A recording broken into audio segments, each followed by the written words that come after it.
انسانیت کا درس دینے والا رسول برحق صلی اللہ علیہ وسلم، انہوں نے کیا پیغام دیا؟ فرمایا لوگو بے شک اللہ تعالیٰ فرما رہا ہے ہم نے تمہیں مرد اور عورت سے پیدا فرمایا ہے۔ کس سے پیدا فرمایا ہے؟ ایک مرد اور عورت سے پیدا فرمایا ہے۔ ہم نے تمہیں بڑی بڑی قوموں اور قبیلوں میں تقسیم کیا ہے۔ یہ قوموں اور برادریوں کے اندر اللہ تبارک و تعالیٰ نے تقسیم کیا ہے، یہ انسانوں نے نہیں تقسیم کیا۔ پیدائش ایک مرد اور ایک عورت سے ہی جنم لی، اور اس میں تمام مذاہب کے ماننے والے، لیکن فرمایا کہ ہم نے تقسیم کیا ہے تمہیں برادریوں کے اندر، قوموں کے اندر اور قبیلوں کے اندر، اور قومیں فقط دو ہیں، ایک مسلمان اور ایک غیر مسلم۔ قومیں دو ہیں لیکن اس کے نیچے پھر قبیلے ہیں، برادریاں ہیں۔ فرمایا ان کے اندر ہم نے تقسیم کیا ہے۔ اور پھر حضور علیہ الصلوۃ والسلام نے ارشاد فرمایا یہ تقسیم کیوں کیا ہے؟ تاکہ ایک دوسرے کو تم پہچان سکو۔ تقسیم کیوں کیا؟ تاکہ ایک دوسرے کو پہچان سکو۔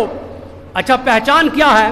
پہچان اس لیے کہ تمہارا باپ کون ہے، تمہارا دادا کون ہے، تمہارا نانا کون ہے، تمہاری نانی کون ہے، تمہارا پھر پردادا کون ہے، نگر دادا کون ہے، یہ پہچان کے لیے ہے۔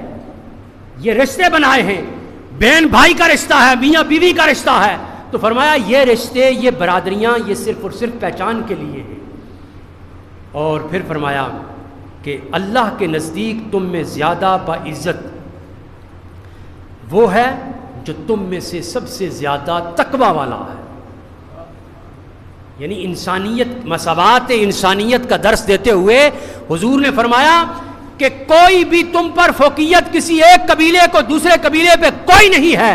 اب آگے آقا علیہ الصلوۃ والسلام نے پھر اپنے الفاظ ارشاد فرمایا، یہ تو قرآن کی آیت تھی، پھر آقا علیہ الصلوۃ والسلام نے ارشاد فرمایا کسی عربی کو کسی اجمی پر کوئی فضیلت حاصل نہیں ہے، نہ کسی اجمی کو کسی عربی پر کوئی فضیلت حاصل نہیں ہے، نہ کسی کالے کو کسی گورے پر، نہ کسی گورے کو کسی کالے پر کوئی فضیلت حاصل نہیں ہے۔ فرمایا ہاں انسانیت کے طبقوں میں اگر کسی کو کوئی فضیلت یا مقام حاصل ہے تو نہ وہ دولت کی بنیاد پر ہے، نہ وہ کسی بڑی برادری کی بنیاد پر ہے، نہ وہ کسی بڑے کنبے کی بنیاد پر ہے، نہ وہ وطنیت کی بنیاد پر ہے، نہ وہ لسانیت کی بنیاد پر ہے، بلکہ وہ صرف اور صرف تقویٰ کی بنیاد پر ہے کہ دیکھا یہ جائے گا کہ تم میں سب سے زیادہ متقی کون ہے، پرہیزگار کون ہے۔ پھر سرکار کائنات صلی اللہ علیہ وسلم نے یہ بھی اعلان فرمایا۔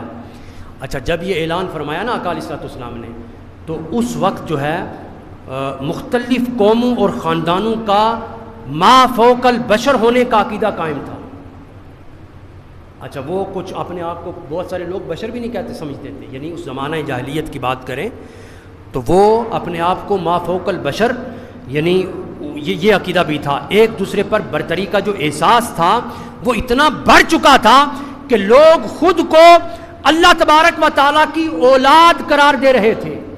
یعنی اس زمانے کے اندر جو مذاہب تھے، میں ان کی بات کر رہا ہوں، جب آقا علیہ الصلوۃ والسلام کو یہ ضرورت محسوس ہوئی کہ لوگوں کے سامنے واضح کیا جائے، جو لوگ اللہ کو اپنی اولاد سمجھتے ہیں، اور پھر اس میں سے بعض لوگ ایسے بھی تھے جس طرح کے شاہان ایران جن کا لقب کسرا ہے، ان کا دعویٰ تھا کہ ان کی رگوں میں خدائی خون دوڑ رہا ہے، اور پھر چینی شہنشاہ جو ہیں وہ اپنے آپ کو آسمان کا بیٹا گردانتے تھے۔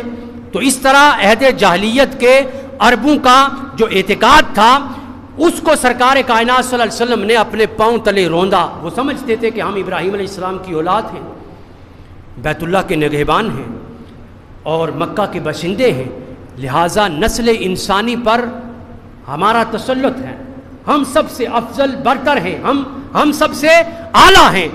تو ان حالات میں نبی کریم صلی اللہ علیہ وسلم نے اس عظیم خطبہ کے اندر ارشاد فرمایا کہ جو انسانی نسل ہے اس کو مختلف جو طبقات کے اندر پھیلی ہوئی تھی، آقا علیہ الصلوۃ والسلام نے اپنے پاؤں تلے رونتے ہوئے فرمایا کہ کسی کو کوئی مقام اور فضیلت حاصل نہیں ہے، فرمایا کہ صرف تقویٰ کی بنیاد پر فضیلت اور مقام حاصل ہے۔